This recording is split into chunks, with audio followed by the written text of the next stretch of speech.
ગીર સોમનાથ જિલ્લાના તાલાડા તાલુકાની શ્રી શુરવા પ્રાથમિક શાળામાં હું આસિસ્ટન્ટ ટીચર તરીકે જોબ કરું છું. મારું નામ છે નાગરાણી ગીતાબેન મજુભાઈ. ધોરણ 3માં બાળકોને પર્યાવરણ પ્રોજેક્ટ વર્કમાં ખૂબ જ ઉદાસીનતા જોવા મળતી હતી.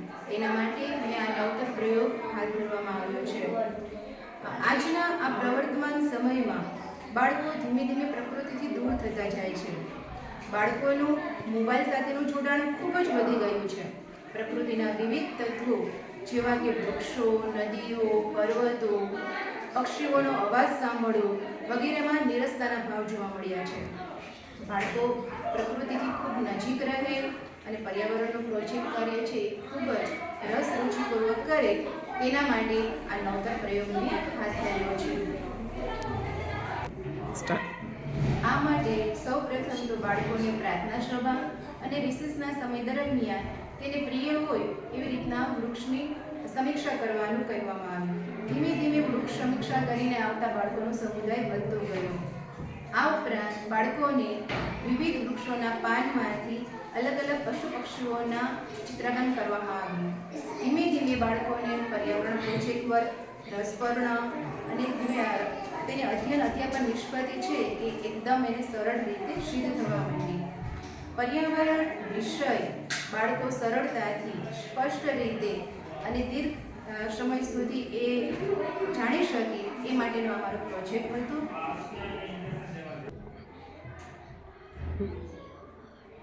મારું પ્રિય વૃક્ષ ગુલમોહર છે. મારું પ્રિય વૃક્ષ વડ છે. મારું પ્રિય વૃક્ષ પીપળો છે. મારું પ્રિય વૃક્ષ આસોપાલવ છે. મારું પ્રિય વૃક્ષ લીમડો છે. મારું પ્રિય વૃક્ષ બદામ છે.